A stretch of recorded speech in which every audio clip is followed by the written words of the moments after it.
Not often I get as excited as I got today. My excitement goes through the roof because I finally got a chance to grab this fairly well looked after Yamaha GTS 1000 and put some miles on it. This has been on my motorcycle bucket list for years and it finally came about in the right colour, condition and price. I've owned it for a little while now, so it's now time to present it to the world of YouTube. Yamaha GTS 1000 appeared on the market in 1993, being advertised as alternative sport touring motorcycle. Term alternative couldn't be more true, considering how unique this bike was in comparison with contemporary selection of bikes in that class. Some say is the sole reason why Project GTS turned out to be a financial flop, but more about that a bit later.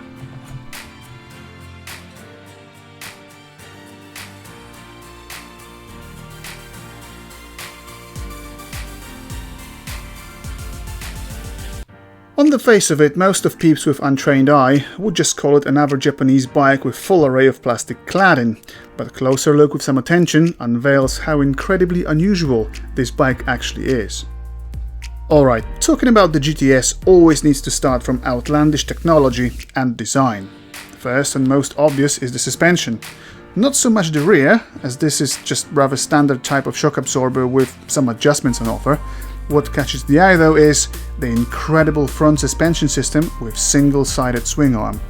Single-sided arm holding the wheel is something that we obviously know from many other bikes, but we usually see it at the rear. Now imagine this type of arrangement at the front. Simply incredible. Of course Yamaha didn't spend all that money and time just to make the front of GTS look weird. The purpose of this concept was to separate the steering and suspension components and make them work more independently from each other. In a typical motorcycle fork-type arrangement, suspension dive effect is pretty much inherent. Additionally, cornering and braking at the same time can cause a variety of unwanted reactions.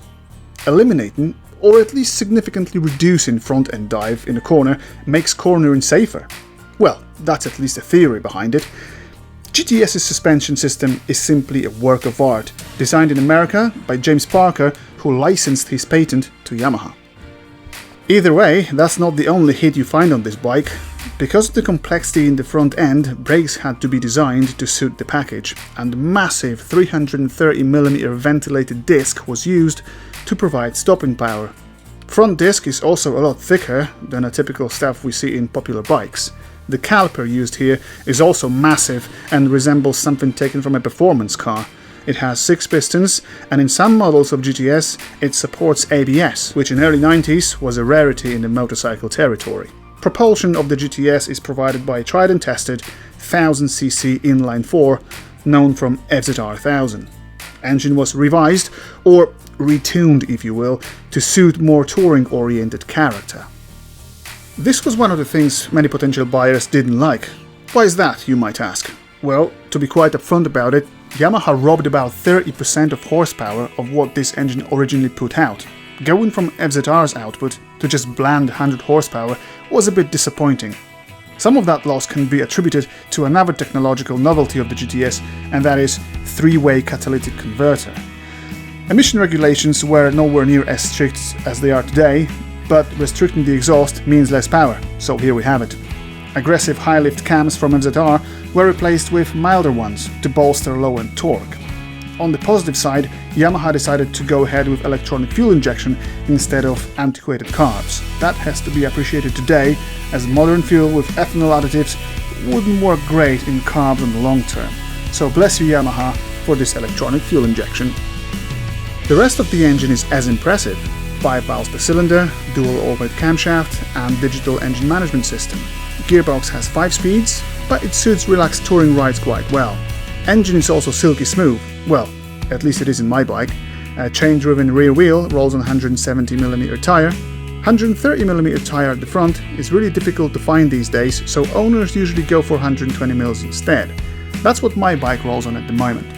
Styling of Yamaha GTS 1000 is as interesting as its spec sheet. One-of-a-kind Omega-type frame sitting in the center of the bike looks fantastic. Bulbous fairings, alloy wheels and futuristic looks of the suspension really compound the positive feeling you get when you approach this bike. Although nearly 30 years old, it really aged with grace, looking brilliant on today's roads. I even quizzed some non-biker people about the age of it, and surprisingly, none of them said it's a 90s bike. Everybody's thoughts were it's a post-2000 motorcycle. Interesting.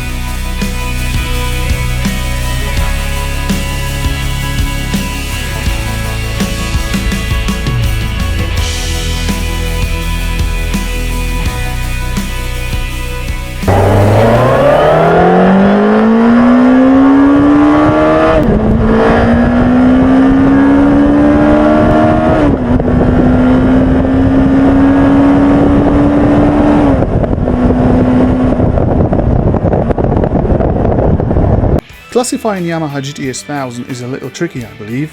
Although it's powered by an engine with some race pedigree, the power output was muzzled way too much to call it performance-oriented. The GTS is also very heavy, weighing just a tad over 270 kilos with full tank of gas.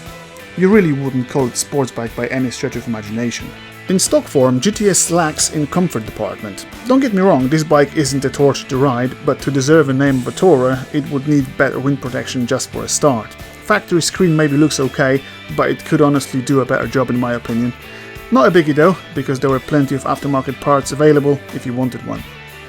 What disappointed me the most in comfort department was the somewhat bizarre position of the handlebars. You see, if they were just 1 inch higher and 2 inches closer to the rider, they would provide superb level of comfort. Stock setup is of course fine when cruising at high motorway speeds, as wind pushing on rider's core takes lots of pressure off the wrists. Take this bike to the city though, and you'll realize those bars are rather sporty, not comfy. All the nitpicking you heard so far isn't really a big deal and shouldn't put you off having a go with the GTS. At the end of the day, what I find questionable might be totally fine for you, but there are some things you should keep in mind.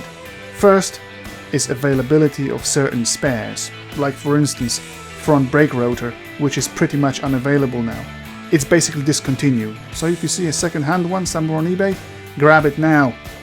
Second issue is maintenance and its cost. Due to complicated nature of this bike, your local mechanic might be interested in milking you a bit for suspension work or sorting out engine issues. Exhaust pipes at the bottom of the collector box sometimes rust, which results in exhaust leaks and louder running. Some models equipped with ABS might need some work, as often this system doesn't work anymore. It's also worth to mention that fuel economy could be a bit better. 20 liters tank is fairly sizable for today's standards, but 20 valve motor likes to drink, especially when pushed hard. My average on recent blasts was about 8 liters per 100 kilometers, so not ideal, but then again, pleasure always costs.